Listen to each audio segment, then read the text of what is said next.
pessoal, estamos de volta, eu, professor Tony Manzi, para resolver mais uma questãozinha aí com vocês de ciências da natureza, a competência 4, que fala de processos biológicos, genética, seleção natural, adaptações, saúde pública, tudo, né? É uma competência muito importante, muito legal.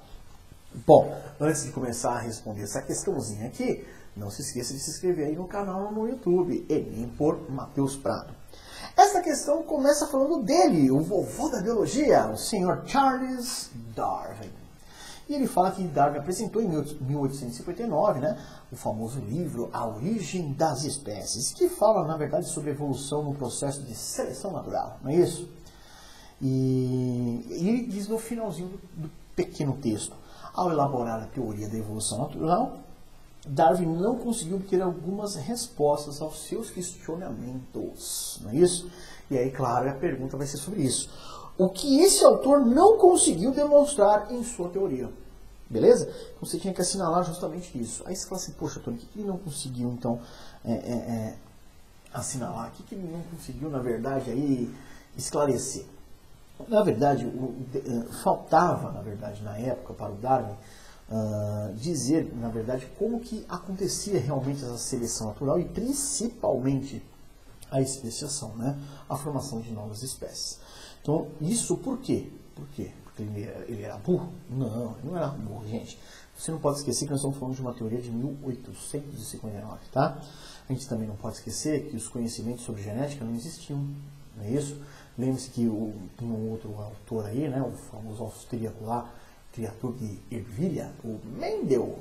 O Mendel estava criando ainda suas teorias, estava fazendo pesquisas e experimentos. Então, e também não podemos esquecer que as teorias de Mendel só começaram a ser aceitas lá por volta de 1900, 1909, onde começaram a surgir justamente o quê?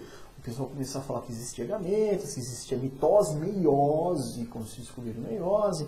Mais para frente se descobriu material genético, DNA. Começou a se falar de mutação lá por volta de 1953. Então, olha só, quase depois de um século é que nós vamos dizer assim que, depois da origem da vida, né, quase que depois de um século, que a gente começa a falar aqui de mutação, de variabilidade genética, que a gente começa a falar, então, de um monte de assuntos que nós não tínhamos, né, na verdade, o conhecimento na época de Darwin. Beleza? Então, com isso, o que o Darwin, na verdade, não conseguiu explicar? A alternativa A falava assim, sobre a sobrevivência dos mais aptos? Não, ele explicou através da seleção natural. A alternativa B, de Corinthians, bicampeão mundial, é a resposta, porque olha só, ele fala assim, a origem das variações entre os indivíduos.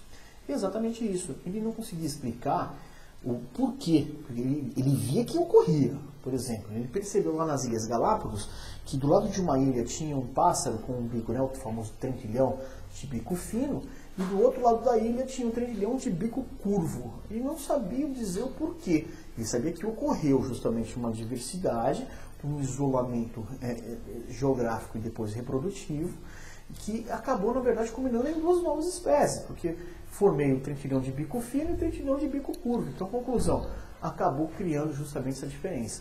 Ele não sabia dizer o porquê disso. O porquê estava relacionado justamente a essa variação justamente dos genes, beleza? Então, conclusão, a origem da variação entre os indivíduos estava relacionada à variabilidade genética. Por isso fica de cara a alternativa B, beleza? Tranquilo, pessoal? Gostou? Então dá um curtir aí e quer informações sobre o material? Entre aí no www.guienem.org.br. Beleza, pessoal? Eu paro por aqui e vamos daqui a pouco para a próxima questão.